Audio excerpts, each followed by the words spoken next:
तो मुझे पता है कि तुम लोगों में से यार 99% लोगों का अभी हालत बहुत ज्यादा खराब है और इसी हालत खराब वाले सिचुएशन में अभी कोई नहीं है जो सपोर्ट करेगा, जो ये बोलेगा भैया कि 7 दिन में कुछ हो सकता है। सभी अभी तुम्हें बताएंगे कि भाई रेडी हो जाओ कंपार्ट एग्जाम देने के लिए या ईयर रिपीट के लिए। और at this moment when I know कि अभी इतनी सारी प्रॉब्लम्स हैं, ये नहीं समझ आ रहा आगे कॉलेज जाना है, उधर क्या करेंगे, बोर्ड्स का क्या करें, और इस समय स्ट्रेस और जो मोटिवेशन लेवल है वो इतना ज्यादा डाउन हो जाता है ना कि समझ ही नहीं आता क्या करें। एट दिस मोमेंट कोई खड़ा नहीं होता, कोई साथ में नहीं होता, कोई बताने को नहीं होता, कोई समझाने को नहीं होता। और इसी समय पे, इसी टाइम पे मैं एक वो इंसान बनना चाहता हूं तुम्हारे लिए जो तुम्हारी मदद करे, जो तुम्हारे साथ खड़ा रहे और शायद तुम्हें उस मुकाम तक पहुंचा दे। और मुझे पता है यार कि अभी अगर 99% 100% वाला टारगेट ले रहे हो बिना कुछ पढ़े तो बेवकूफ हो तुम। चलो ठीक है 30-40% तक भी तुम्हारा सिलेबस कंप्लीट है मान लो, तो भाई इजीली 95% कोई नहीं रोकेगा। और इन दिस सिचुएशन कि तुम और भी ज्यादा मेहनत करने के लिए रेडी हो, कुछ नहीं करा है, फिर भी यार 80-85 पहुंचेगा। अब कैसे पहुंचेगा वो इस वीडियो में बात करेंगे, थोड़े से अलग स्ट्रेटजी के साथ आगे चलेंगे और बहुत ध्यान से इस वीडियो का एक सेकंड देखना। लेकिन उससे पहले एक छोटा सा रिक्वेस्ट यार, 88% of you guys have not subscribe to the channel yet. Daily देखते हो, एक बार कोशिश करना कि वो सब्सक्राइब बटन दबा के बेल आइकन दबा दो। देखो मैं 12th बोर्ड्स तक नहीं हूं, मैं उसके बाद भी रहता हूं, मैं कॉलेज के टाइम बाकी चीजों में बहुत ज्यादा हेल्प करने के लिए रेडी हूं। तो मेरा कुछ खास एक्सपेक्टेशन नहीं है तुमसे, बस एक काम करना, सब्सक्राइब करके बेल आइकन दबा देना, ठीक है, अगर तुम्हें ये कंटेंट देखने में मजा आ रहा है तो, ठीक है। वैसे इस वीडियो का लाइक टारगेट है 5000 लाइक्स का, तब फिजिकल एजुकेशन की 5 डेज स्ट्रेटजी अपलोड हो जाएगी फटाफट, ठीक है। देखो यार, बिना तुम्हारा टाइम वेस्ट किए एक चीज है जो मेरे को सबसे पहले तुम लोगों को समझानी बहुत ज्यादा जरूरी है, क्योंकि ये चीज अगर तुम समझोगे तो तुमको समझ आ जाएगा कि तुम्हें स्ट्रेटजी बनानी कैसे है। तो देखो यार, what we are doing here is कि हम लोग ये बोर्ड्स की जो स्ट्रेटजी है इसकी बात कर रहे हैं। अब सबसे पहले बात ये आती है कि भैया हमें किस चैप्टर पे कितना दिन देना चाहिए, क्योंकि काफी बच्चे ऐसा बोल रहे हैं कि भैया 7 दिन बचे हैं, तो इन 7 दिन में हमारा काम होगा कैसे, है ना। प्रॉब्लम ये पे आ रही है कि भैया 7 दिन में कैसे काम हो जाएगा, उसी का सॉल्यूशन अभी बताता हूं। देखो यार, अब ऐसा तो नहीं है कि 7 दिन बाद 5-6 एग्जाम होंगे, ऑब्वियसली नहीं। यहां मैंने एग्जांपल के लिए यार तुम्हारे 12th का साइंस का ले लिया है और 10th में तुम्हारा ऐसे ही 3 सब्जेक्ट ले लिए हैं। तुम्हारा कॉमर्स हो, तुम्हारा कोई भी सब्जेक्ट हो, उस हिसाब से ऐसा तुम एक शेड्यूल बनाओ। अपना शेड्यूल नीचे कमेंट सेक्शन में पोस्ट करना, बाकी जिसका भी रिलेटेबल होगा, तुमसे सेम होगा, तो तुमको पता चल जाएगा कितने दिन बचे हैं, ठीक है। अब देखो यहां पर एकदम सिंपल बात बता रहा हूं। जैसे मान लो कि अगर मेरा 17 तारीख को पीएचई का एग्जाम है, ठीक है, आज 10 तारीख है, लेट सपोज 11 तारीख है, तो मेरे पास कितने दिन बचे हैं पीएचई एग्जाम के लिए, 11, 12, 13, 14 ऐसे करके 6 दिन। तो लेट सपोज 6 डेज इधर बचे हैं, ठीक है। अगर बात करें फिजिक्स की, तो एक दिन जो पीएचई का एग्जाम होगा उसके पहले वाला दिन, जो कि पीएचई को हम लोग डेडिकेट कर देते हैं, ठीक है, उसको अगर हम लोग माइनस कर ले तो 11 तारीख से 21 तारीख तक में कितने दिन बचे होंगे, 10 दिन, है ना। 10 दिन या फिर एक माइनस भी कर लो, 9 दिन, जो भी अपना कैलकुलेशन बताओ। लेट सपोज 9 डेज बच रहा है, ठीक है। वैसे ही 27 में अपने पास 1-2 डेट घटाएंगे, क्योंकि एक दिन पीएचई के लिए डेडिकेट करेंगे, एक दिन पीएचवाई के लिए डेडिकेट करेंगे, तो 2 दिन माइनस कर लो। 11 से 27 16 दिन होता है, 2 दिन माइनस कर लिए, लेट सपोज 14 दिन हो गया, ठीक है, 14 डेज। तो इससे हमें पता चल जाएगा कि अभी से जिस समय से हम स्ट्रेटजी देख रहे हैं तो हमारे डिफरेंट सब्जेक्ट में कितने टाइम बचे हुए हैं। सेम फॉर इसके लिए अगर देख लो, 11 को देख रहे हैं तो 5 दिन इंग्लिश के लिए बचे हैं, है ना। अगर 20 को साइंस है तो 1 दिन इंग्लिश का हटा देंगे, तो 11 को देख रहे हैं तो 9 डेज बचे हैं। तो ऐसे हमें एक अंदाजा मिल जाएगा कि हमारे हर सब्जेक्ट में कितने दिन बचे हैं। पर भैया ये क्यों बता रहे हो, ये मैं इसलिए बता रहा हूं कि उस हिसाब से हम अपनी चीजों को प्रायोरिटाइज करने वाले हैं। लेट सपोज किसी भी सब्जेक्ट में 5 दिन बचे हुए हैं, ठीक है, 5 दिन में उसका एग्जाम होने वाला है, तो मैं जो हूं, मैं अभी से 5 दिन में उसके जितने भी चैप्टर है उसको सिंपल डिवीजन मारूंगा।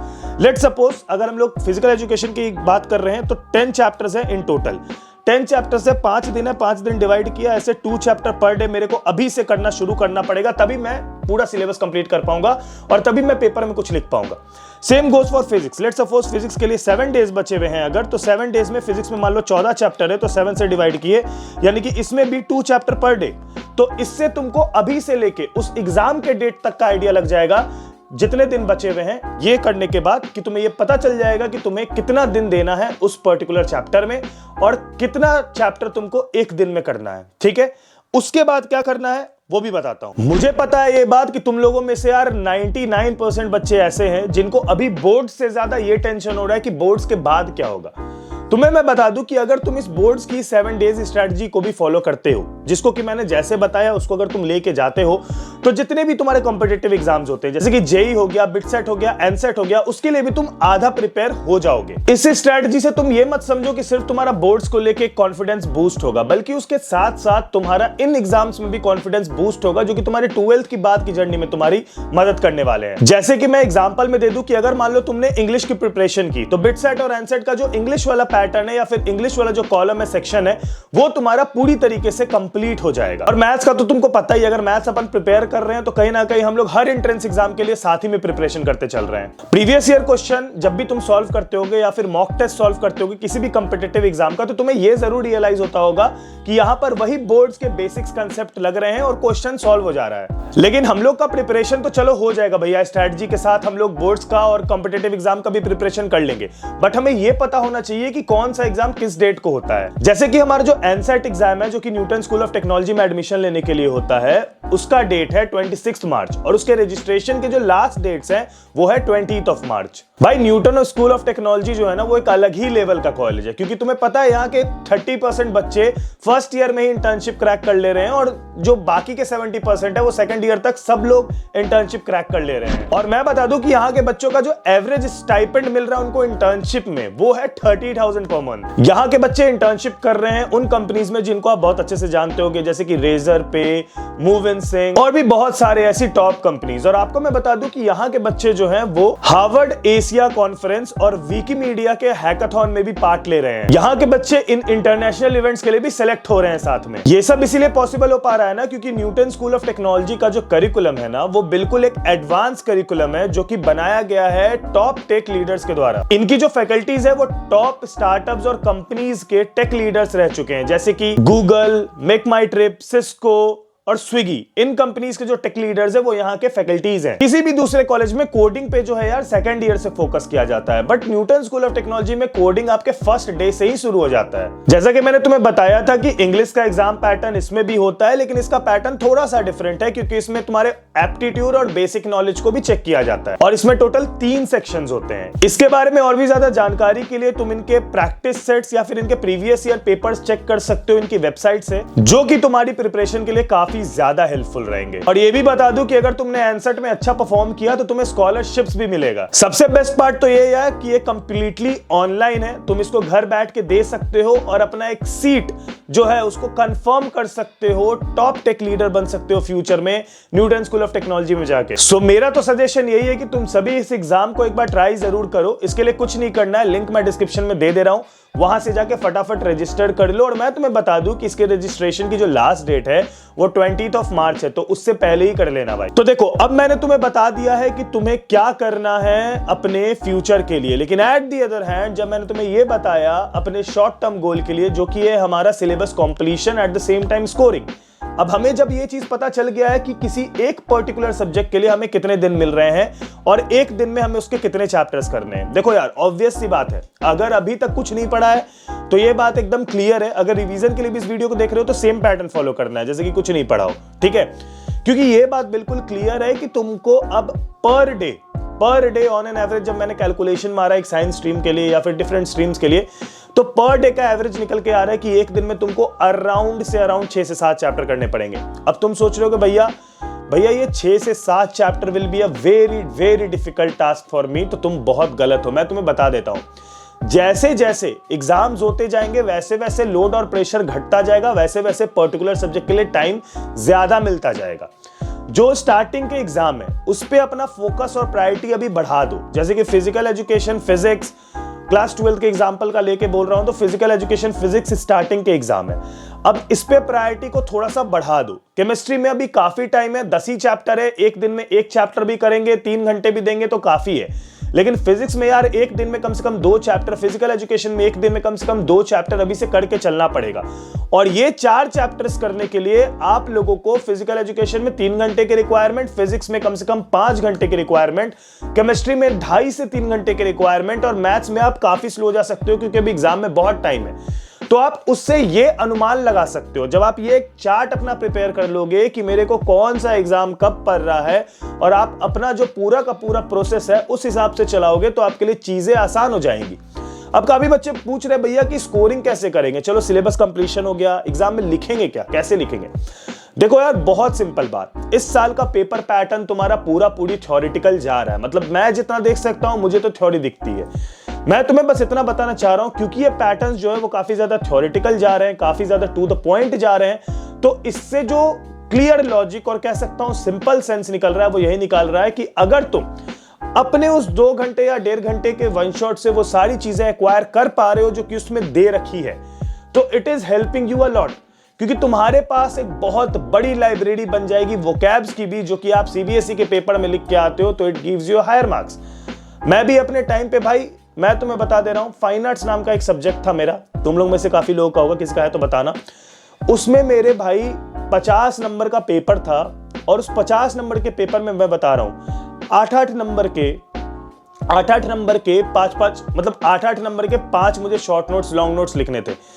अब मुझे उतना ज्यादा आइडिया नहीं था क्योंकि मैंने उतनी पढ़ाई नहीं करी थी। Still I scored 95। पता है कैसे?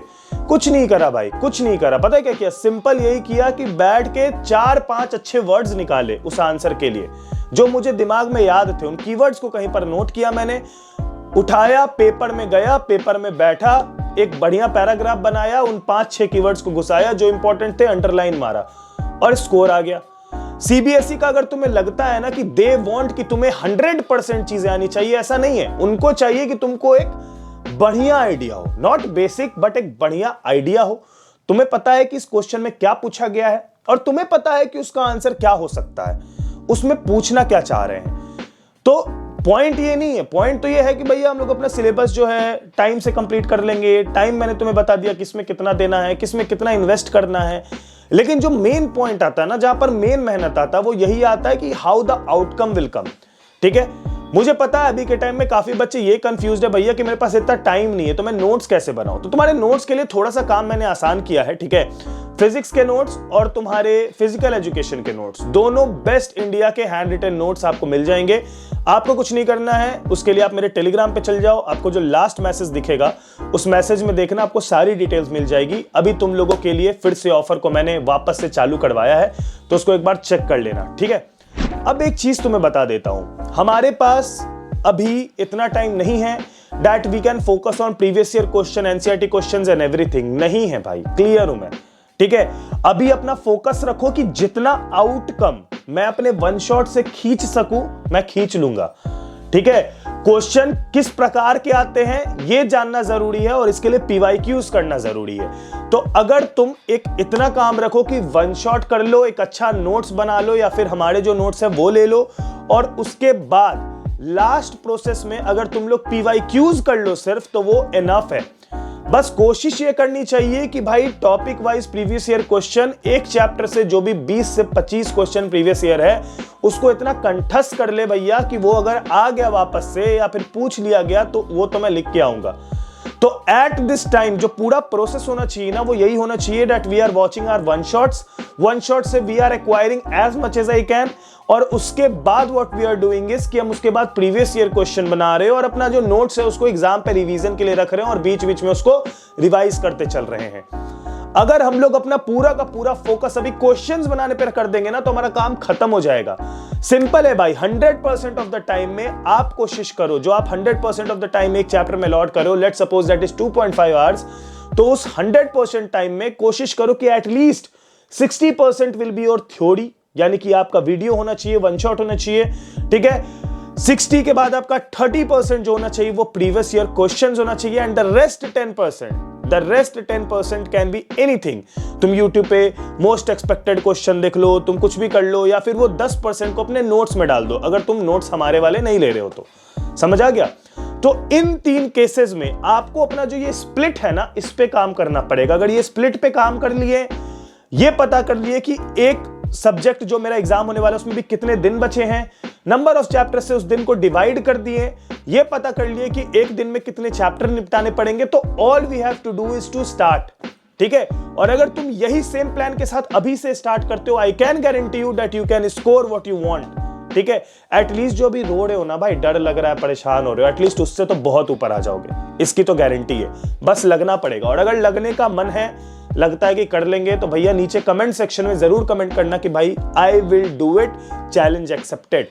अगर मुझे 2000 कमेंट भी आ जाते तो I am more than happy कि हाँ भाई ठीक है 2000 लोगों का काम चालू करवा दिया, ठीक है।